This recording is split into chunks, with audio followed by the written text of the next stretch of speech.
ನಾನು ಇದೇ ಕಾರಣಕ್ಕೆ ಈ ಸಾಂಬಾರ್ ಮಾಡಕ್ ಇಷ್ಟಪಡಲ್ಲ.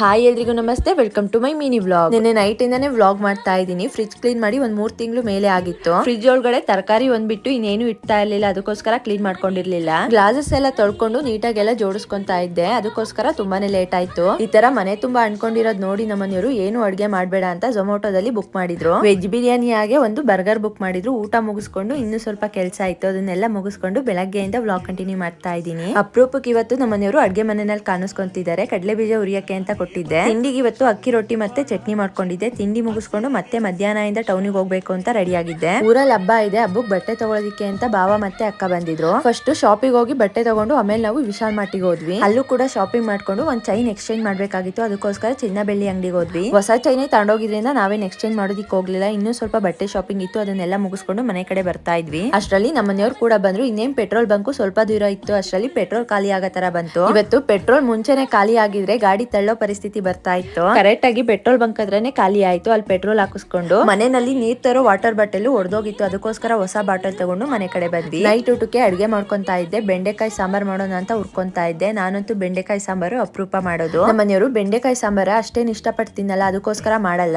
ಒಂದ್ಸಲಿ ಬೆಂಡೆಕಾಯ ನೀಟಾಗಿ ಉರಿದಲ್ಲೇ ಮಾಡ್ಬಿಟ್ಟಿದ್ದೆ. ಸಾಂಬಾರ್ ಟೇಸ್ಟ್ ಅಷ್ಟು ಚೆನ್ನಾಗಿರ್ಲಿಲ್ಲ, ಅದಕ್ಕೇನೆ ನಾನು ಈ ಸಾಂಬಾರ್ ಸ್ವಲ್ಪ ಕಡಿಮೆನೆ ಮಾಡೋದು. ಇವತ್ತು ಸಾಂಬಾರ್ ಟೇಸ್ಟ್ ತುಂಬಾನೇ ಚೆನ್ನಾಗಿತ್ತು. ಊಟ ಮಾಡಿ ಮುಗಿಸಿ ಈ ದಿನ ಏನ್ ಮಾಡಿದೆ. ಈ ವ್ಲಾಗ್ ಇಷ್ಟ ಆದ್ರೆ ಒಂದ್ ಲೈಕ್ ಮಾಡಿ, ಮರಿದೆ ಫಾಲೋ ಮಾಡ್ಕೊಳ್ಳಿ. Thank you all.